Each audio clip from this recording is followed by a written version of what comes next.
The Speed Advisor system on the 500X, also referred to as Intelligent Speed Assist in the user's manual, identifies maximum speed limits and allows the user to set a speed limit equal to that shown on the road sign recognized by the traffic sign recognition system shown on the instrument panel display.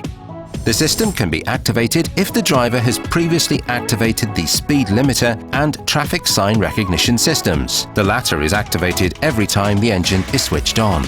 To activate the system, the user needs to press the Res button, after which the instrument panel display indicates that the speed limit can be set to a value equal to that detected by the traffic sign recognition system. System activation is indicated by a symbol on the instrument panel display. The minimum speed that can be set is 30 km per hour. The maximum speed that can be set is 130 km per hour, and it can be set both while the car is stationary and while moving. If the maximum speed is higher than the current speed level stored by the speed limiter, the instrument panel display displays signal A.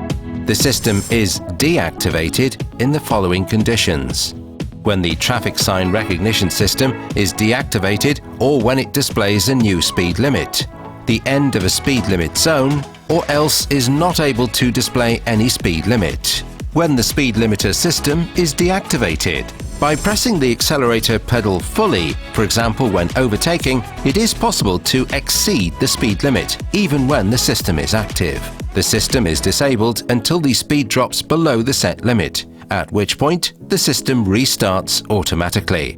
The set speed flashes when the throttle has been pressed fully and the car's speed exceeds the set speed.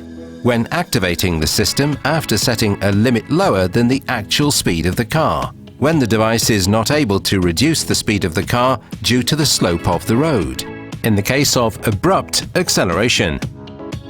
With a single click, the driver can set the speed limiter, which helps to respect maximum speed limits and avoid speeding fines.